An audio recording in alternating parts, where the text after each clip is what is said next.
को ईश्वर की दिव्य लीला का अंग बनाकर इस संसार में भेजा गया था। वो ईश्वर की योजना का हिस्सा असल था। बात उसको सही ढंग से समझो तो बात समझोगे। भेजा नहीं गया था, स्वयं आया है। एक अहम बहु श्यामः। केवल भगवान श्री कृष्ण थे जब सृष्टि नहीं थी। जब सृष्टि नहीं रहेगी तो केवल भगवान रहेंगे। बीच में वो कह रहे हैं मत्ता परतरम नान्यत किंचिदस्ति धनंजय, मेरे सिवा कोई नहीं है। वही सब रूपों में बन गए। बहुनाम जन्म नावंते ज्ञानवान माम प्रपद्यते वासुदेवा स्वरमित सा महात्मा तो दुर्लभा। जो सब कुछ भगवान वासुदेव ऐसा जान गया वो महात्मा दुर्लभ है। भगवान गीता जी में कह रहे हैं वासना वासुदेवस्य वासितम भुवनत्रयम। भगवान श्री कृष्ण की ही इच्छा से ये त्रिभुवन प्रकट हुआ है। अब क्या हुआ, हम भगवान की इच्छा में नहीं टिके, हम अपनी इच्छाएं कर ली, अपने को पुरुष मान के, अपने को स्त्री मान के, और नाना प्रकार के पापाचरणों में बह गए। अब हम भूल गए कि हम भगवान के हैं, भूल करके अपनी इच्छाओं के बंधन में बंध गए। हमारा पहला जन्म कौन है? आप ये जैसे भगवान अनादि है ना, ऐसे भगवान की माया अनादि है। जैसे भगवान अनिर्वचनीय है ना, ऐसे भगवान की माया अनिर्वचनीय है। आज तक कहीं किसी भी शास्त्र में, धर्म ग्रंथ में तिथि तारीख नहीं लिखी कि अमुक समय रचा गया था संसार। आज तक कहीं नहीं। संसार की रचना का वर्णन है लेकिन काल का वर्णन नहीं है। समय, तिथि, जैसे आपकी मुझ किस तारीख को निकली थी आप बता सकते? आप ही की निकली है, आप नहीं बता पाएंगे। क्यों नहीं बता पाएंगे? जब आपकी निकली तो आप क्यों नहीं बता सकते? नहीं, हम बता नहीं सकते। यह है निर्वचनीय माया। कब आपका पहला जन्म हुआ नहीं बता सकते। अनादि और आखिरी में अनंत, अनादि और अनंत, ऐसी उसकी महिमा है। अब हमको वर्तमान के समय को सुधारना, पीछे की तरफ तो छोड़ो। जो हुआ जो होगा वो सब गया। हमें ना भूत की सोचना ना भविष्य की। अब हमें वर्तमान में मनुष्य शरीर मिला, अब हम जान जाए कि हम कौन है, हमारा कर्तव्य क्या है, हमारा लक्ष्य क्या है, हम कैसे भगवत प्राप्त हो, कैसे दुखों से निवृत्त हो। इस समस्या का समाधान करो। समझ पा रहे हो आप? इस समस्या का समाधान अगर नहीं हुआ तो चारों वेद कंठस्थ हो, 18 पुराण कंठस्थ हो, तो भी काम नहीं बनेगा। हमारा काम बनना है इसी जन्म में वर्तमान को भगवत स्मृति में लगाने से। तदर्पिता अखिलाचारिता तद्स्मरणेन परम व्याकुलते थे। समस्त आचरण भगवान को समर्पित कर दो और निरंतर भगवान का स्मरण करो। अभी आप समझ जाओगे कि आप कौन हैं। आपका ये शरीर आप तो नहीं है ना।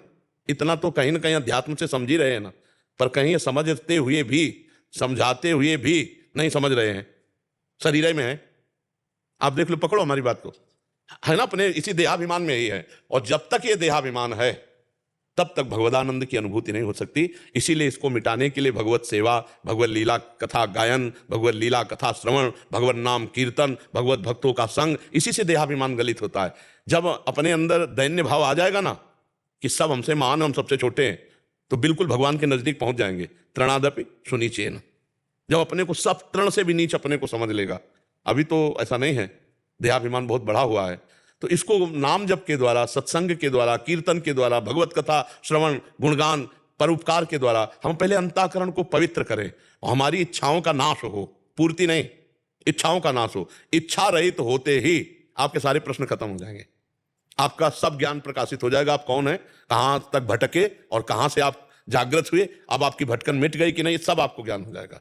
ऐसे तर्क और वार्ता विवाद से इसके समस्या का समाधान नहीं। समस्या का समाधान भजन से है, नाम जप से है, नाम कीर्तन से है। उसी बात पर हम जोर देते हैं।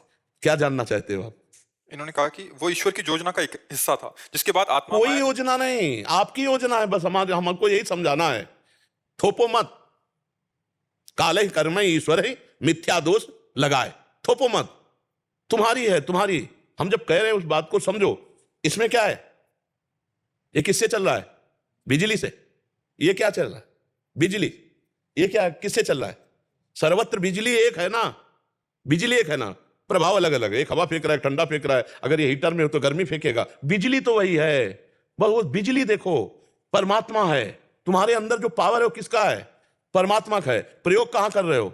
इच्छाओं की पूर्ति माया में, कभी नहीं जान पाओगे। और थोपोगे ईश्वर काल ही कर्म ही ईश्वर ही मिथ्या दोष लगाए। जो न तरे भवसागर असमाज नर पाए, स्वति निंदक मंदमति आत्मनन गति जाए। बहुत सूक्ष्म विषय, इसको समझना है। हमें किसी ने नहीं बांध रखा, हम खुद बंधे हुए हैं। भगवान तो हमें मुक्त करने के लिए अवसर दिए। भगवान ने आपको भेजा सत्संग में, मानते हुए बात? आप नहीं आए, आपको भगवान ने भेजा है। अब मोहि भाव भरोस हनुमंता, बिनु हरि कृपा मिले नहीं संता। आपको मनुष्य शरीर भगवान ने कृपा करके दिया, और आपको मनुष्य शरीर में सत्संग दिया। सत्संग में कृपा करके भगवान आपको बता रहे हैं कि आप कैसे मुक्त होगे। अब इसी को पकड़ लो, मुक्त हो जाओ। भगवान तो मुक्त करने वाले हैं, मंगल भवन है, वो बांध कैसे सकते हैं किसी को? वो कष्ट किसी को कैसे? जिन्होंने भगवान को कष्ट देना चाहा उनको तो परम सुख दे दिया। जहर लगा के पूतना जाती भगवान श्री कृष्ण को छठवें दिन मारने, भगवान उसे परम पद दे देते हैं। भगवान की योजना हमें बांध नहीं सकती, भगवान की योजना हमें कष्ट नहीं दे सकती, भगवान की योजना हमें मुक्ति की तरफ ले जाती है। हमारी योजना हमें बांध रही है, हमारी योजना हमें दुख दे रही है। आशा ही परमम दुखम नैराश्यम परमम सुखम। हमारी जो भोगों की आशा है, जो धन की आशा है, जीने की आशा है, परिवार की आशा है, यही हमारा बंधन है। भगवान ने तो बड़ी कृपा की, बहुत सुंदर पत्नी, पुत्र, परिवार, मकान, दुकान, कितना सब बढ़िया। अब इसे सब भगवान को समर्पित करो, भगवान की वस्तु है, और खूब नाम जप करो, देखो अभी आनंद आ जाएगा। अब नाम जप नहीं करोगे, इसे अपना मानोगे, इसके कर्ता भोक्ता बनोगे, तो दुख, चिंता, शोक, उद्विग्न, भय, मृत्यु यही बार बार मिलेंगे। पुनरपि जननम पुनरपि मरणम पुनरपि जननी जठरे शयनम। और आप कहोगे भगवान का विधान है, बस यही गलत बात है। भगवान ने तो चाह करके आपको सब विधान दे दिए। अगर सत्संग ना मिला होता, मानव देह ना मिला होता, हम बुद्धिहीन होते, पागल होते तो बात है। हम बुद्धिमान होकर भी पागल बनकर के माया के सूत्रों में बंधते चले जा रहे हैं। भगवान कह रहे हैं कि नहीं, सबकी ममता ताग बटोरी, मम पद मन बांधी बरडोरी। भगवान कह रहे हैं अनन्य चिंतन तो माम ठेका लेता हूं योगक्षेमम वाम्यम। हम एक को बात भगवान की नहीं मान रहे। अब कह दे कि भगवान नहीं चाह रहे भजन करना, तो हम क्या करें? तो भजन तो हम ही आपको करना पड़ेगा, भगवान को तो नहीं। भगवान थोड़ी भजन करेंगे, वो तो भगवान ही है। भजन तो भक्तों को करना होता है, जीव को करना होता है। तो भजन करो, तब बात समझ में आ जाएगी। भगवान का बहुत मंगल विधान है, वो कभी फंसाते नहीं हैं। भगवान जीव को मुक्ति के मार्ग में ले जाते हैं, फंसने के मार्ग में हम जाते हैं। मछली को चारा दिखाई देता, कांटा नहीं। अगर कांटा दिखाई दे तो भूल के भी नहीं पाएगी। ऐसे ही माया हमको चारा दिखवाती, कांटा नहीं। और उस कांटे में जब फंस जाते हैं, आसक्ति उसे कहते हैं, वो आसक्ति जाती नहीं है। फिर ये लगता है हम जी नहीं सकते। छोटी छोटी चीजों के लिए हमारे अंदर आ जाता है कि हम जी नहीं सकते। अविनाशी, अविनाशी का बच्चा अविनाशी, अंश अविनाशी, और कह रहा मैं इस वस्तुओं के बिना नहीं जी सकता, इन व्यक्तियों के बिना नहीं। तो फांसा किसने? गोविंद ने थोड़ी। फांसे तो हम स्वीकार किए, हम इसके इस भोग के बिना नहीं रह सकते, इस वस्तु के बिना नहीं रह सकते, हम इसके बिना नहीं रह सकते। ये हमारा माना हुआ बंधन है। इसमें जैसे पहला जन्म के पहले हम उन्हीं के अंश थे। हम पहला अभी मान लो ना, पीछे क्यों मानते हो? हम मान लिया तुम्हारा आज पहला है, अब इसको अंतिम कर लो। हाँ, अंतिम तो करने की बात, उसके लिए मैं पूरी परीक्षा देने को राजी हूँ। पर मैं ये चाह रहा था कि मुझे दूर क्यों किया गया? कौन, किसको? मुझे फर्स्ट जन्म। अरे किसको दूर किया गया? जिसमें मैं से परमात्मा ने नहीं, वो दूर नहीं, वो इतना नजदीक है कि तुम जाओ वही वो विराजमान है। वो दूर कहां हुआ? तुम दूर हो गए। जैसे माँ की अंगुली पकड़ के चल रहा है ना, अब बच्चा वस्तुओं को देखकर इच्छा क्यों माँ की अंगुली छोड़ दी और वो वस्तुओं की तरफ चल पड़ा, पर माँ उसके पीछे पीछे चल रही। अविज्ञात नाम का सखा जो पुरंजन उपाख्यान में आता है, वो हरि अब भी तुम्हारे साथ है।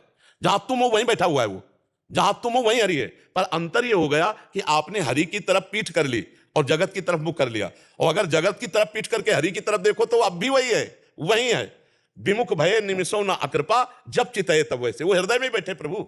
बस हमारी ये जो भगवान से विमुखता हो गई है, ये हमारी इच्छा माने जो कामना है, जो भोगों की कामना, शब्द स्पर्श रूप रस गंध, देखना सुनना सूंघना छूना स्पर्श करना भोगना, इस कामना ने मुझे भगवान से विमुख कर दिया। इस कामना ने मुझे विमुख किया है। चाहे वो प्रथम मान लो, चाहे अभी मान लो। हम कह रहे पुराना इतिहास काय को देखो, क्योंकि उसका अंत नहीं मिलना। जैसे समुद्र की तरंगे गिन सकते हो क्या?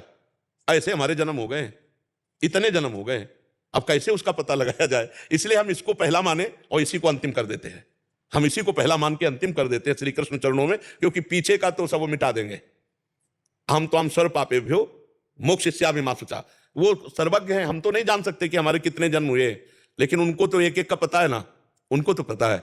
उनके ज्ञान के सामने हमारा न भूत न भविष्य न वर्तमान ये पर्दा नहीं बन सकता। हमारे लिए हो सकता है भूत भविष्य वर्तमान। जैसे अपनी हथेली पे हम आंवला रख ले तो चारों तरफ से देख सकते हैं, ऐसे ही भगवान अनंत ब्रह्मांडों को ऐसे देख रहे हैं, अनंत जन्मों को देख रहे हैं। तो हम उनका भजन करके अपना आखिरी जन्म कर लें तो हम मान लेते हैं कि हमें भगवान की कृपा से मानव देह मिला और ये पहला है, और इतना भजन करते हैं कि इसको आखिरी बना देते हैं। जन्म मरण से हम मुक्त हो जाएं, यही खास बात है। और जन्म मरण के बंधन में बांधने वाला हमारा कामना है, हमारी इच्छा है, हमारा संकल्प है, हमारी आशा है, इसी को मिटाना है। आप समझ पा रहे हो? चाहे पहला उधर मान लो, चाहे पहला इधर मान लो, हम विमुख हैं, फंसे हैं, तो अपनी कामनाओं से फंसे, इच्छाओं से फंसे। जाहि न चाहिए कबहु कछु तुम सन सहज सनेह, बसहु निरंतर तासुर शोराउर निजगे। जिसे कभी कुछ नहीं चाहिए। संत महात्मा जो साधन कर रहे हैं किस बात के लिए? चाह मिटी चिंता मिटी मनुआ बेपरवाह, जिनको कछु न चाहिए वो साहन के साह। भगवत स्वरूप होगा। चाह मिटाओ, बस चाह मिटाना ही तो साधना है। चाह मिटा दो, फिर देखो आप फिर प्रश्न करना के चाह मिटा दो एक बार, कुछ नहीं चाहिए, फिर प्रश्न ही नहीं रह जाएगा। देखो तुम और तुम्हारा चेहरा ये दो तब तक दिखाई देंगे जब तक दर्पण है। इसमें जो दिखाई दे रहा है वो सत्य नहीं है। इसको हटा दो तो आप ही आप बचोगे, आप ही आप बचेगा। अंतःकरण रूपी दर्पण हट जाए तो आप ही आप है, दूसरा कोई नहीं है। एको ब्रह्म द्वितीयो नास्ति, वही वो खेल रहा है। बस यही बात जानने के लिए साधना की जाती है। साधना जब हो जाती है तब सब, न स्थूल न सूक्ष्म न कारण, ये मायाकृत शरीर है, ये हमारा स्वरूप नहीं है। जब कोई भगवान के धाम जाता है तो भगवत स्वरूप होके जाता है। कोई जीव भाव से थोड़ी जाता है, कोई देह भाव से थोड़ी जाता है। तो हम अपने प्रभु से विमुख हो गए कामनाओं को लेकर, वासनाओं को लेकर। नहीं, अगर ये कामना वासना छोड़ दो तो अभी आप देखोगे कि प्रभु ही प्रभु हैं, आप कहीं नहीं है, आप कहीं है ही नहीं। ढूंढने वाला जब चला और जब मिला तो जो मिला तो खोजने वाला खो गया। समझ पाओ तो समझ। महाराज जी आपकी कुछ बातें ऊपर ऊपर से जा रही है महाराज जी, इसको समझने के लिए क्या? अब भीतर भजन नहीं तो ऊपर से तो निकली जाएगी। अब अध्यात्म की बात को समझने के लिए कुछ कुछ तो जेब में रखी लो यार, इतनी महंगी बात है ऊपर से तो जो हम कह रहे हैं वो शास्त्र सम्मत और संत महापुरुषों के द्वारा जो अमृत मिला है वही हम आपको पिला रहे हैं।